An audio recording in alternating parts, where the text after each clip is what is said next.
definición, todas las personas trabajadoras están expuestas en menor o mayor medida a riesgos laborales, a riesgos en el trabajo.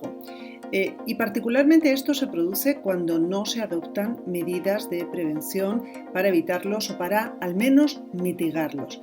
Por lo tanto, los teletrabajadores tampoco van a estar exentos de la exposición a estos riesgos. Sí es necesario, en cambio, hacer una distinción importante entre el teletrabajo y el teletrabajo durante una situación de pandemia o crisis sanitaria como la que estamos viviendo. Por ejemplo, durante esta situación los teletrabajadores han estado obligados a realizar su actividad desde sus domicilios, mientras que el teletrabajo por definición tiene un carácter voluntario. Por otra parte, ha sido un teletrabajo a tiempo completo, mientras que tradicionalmente es una modalidad parcial u ocasional.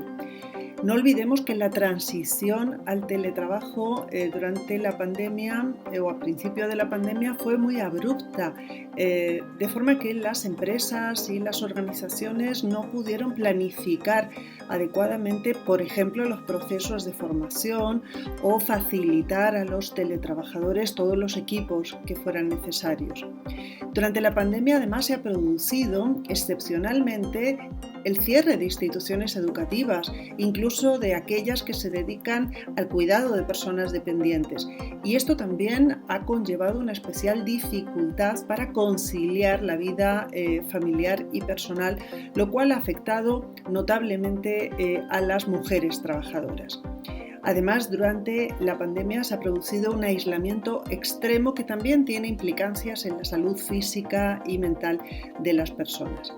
Pero si tuviéramos que hablar de aquellos principales efectos del teletrabajo en la salud, podríamos sobre todo hacer referencia a tres tipos de efectos. En primer lugar, los que afectan a la salud mental. Pensemos que en el teletrabajo se pueden producir algunos factores de riesgo psicosocial como altas cargas o ritmos de trabajo, largas jornadas o una escasa autonomía o control sobre las tareas que ejecuta el trabajador, la percepción de tener que estar disponible en todo momento y en todo lugar, o por ejemplo una pobre cultura organizacional. Durante la situación de pandemia, además, se han sumado otros factores de riesgo psicosocial, como el miedo al contagio o a perder el trabajo, o esas dificultades de conciliación a las que nos referíamos, o ese aislamiento extremo. Pues bien, todos estos factores de riesgo psicosocial, si no son identificados, evaluados y gestionados adecuadamente, pueden producir enfermedades profesionales que afectan a la salud mental de los trabajadores y en este caso de los teletrabajadores.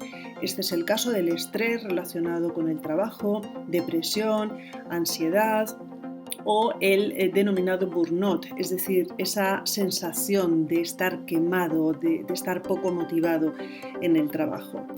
Además, este tipo de enfermedades mentales también pueden producir efectos de somatización, es decir, con efectos físicos, sobre todo afecciones cardíacas o trastornos gastrointestinales, y también pueden producir lo que denominamos conductas no saludables de afrontamiento, es decir, por ejemplo, trastornos del sueño, trastornos alimenticios o abusos en el consumo de alcohol y otras drogas. El segundo grupo de factores de riesgo que afectan sobre todo a los teletrabajadores son los factores ergonómicos, particularmente aquellos que pueden producir trastornos musculoesqueléticos o fatiga mental o visual cuando el entorno de trabajo, cuando los equipos con los que trabaja el teletrabajador no son los más adecuados. Y por último, también es importante tener en cuenta que el sedentarismo excesivo que puede conllevar una situación de teletrabajo y particularmente en un contexto de pandemia también tiene efectos negativos en la salud de los teletrabajadores.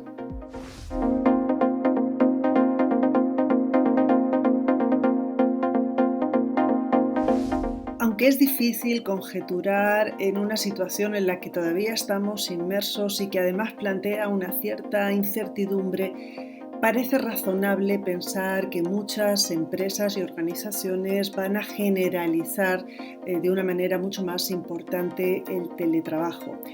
En el caso de Chile, por ejemplo, si tenemos en cuenta los resultados de la Encuesta Nacional de Empleo, antes de la pandemia, solo un 5% de los trabajadores declaraban que realizaban su actividad desde sus domicilios.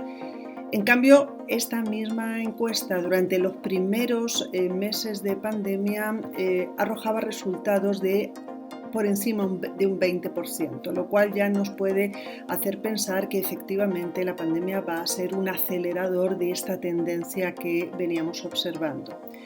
Los desafíos para el futuro son múltiples. Yo me voy a referir a algunos de los más importantes en el ámbito de la seguridad y salud ocupacional.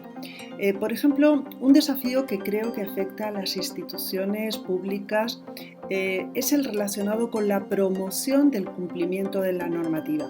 Aquí Chile ya cuenta con una ventaja comparativa respecto a otros países, y es que ya tiene un marco regulador del teletrabajo y el trabajo a distancia, una ley y también un reglamento que precisamente está dedicado a las condiciones de seguridad y salud durante este tipo de situaciones.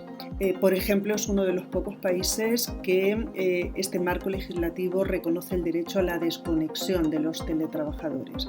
Pues bien, el principal desafío ahora va a ser precisamente ese, garantizar el cumplimiento de ese marco normativo por parte de mecanismos como por ejemplo la Inspección de Trabajo, que ya están trabajando en el diseño de fórmulas innovativas para poder fiscalizar una actividad laboral que se ejecuta en el interior de un domicilio particular que, como sabemos, está afectado por el derecho a la inviolabilidad reconocido en la Constitución.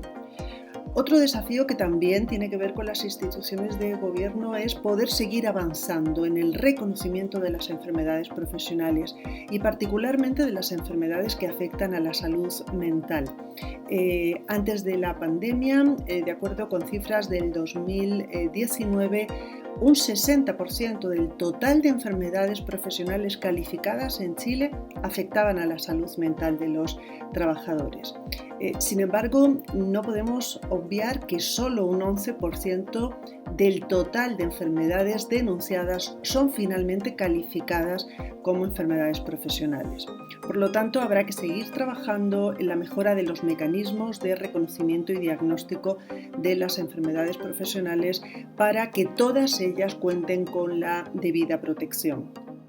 Otros desafíos van a tener un carácter bipartito, es decir, van a afectar a las organizaciones de empleadores y de trabajadores y particularmente los lugares de trabajo.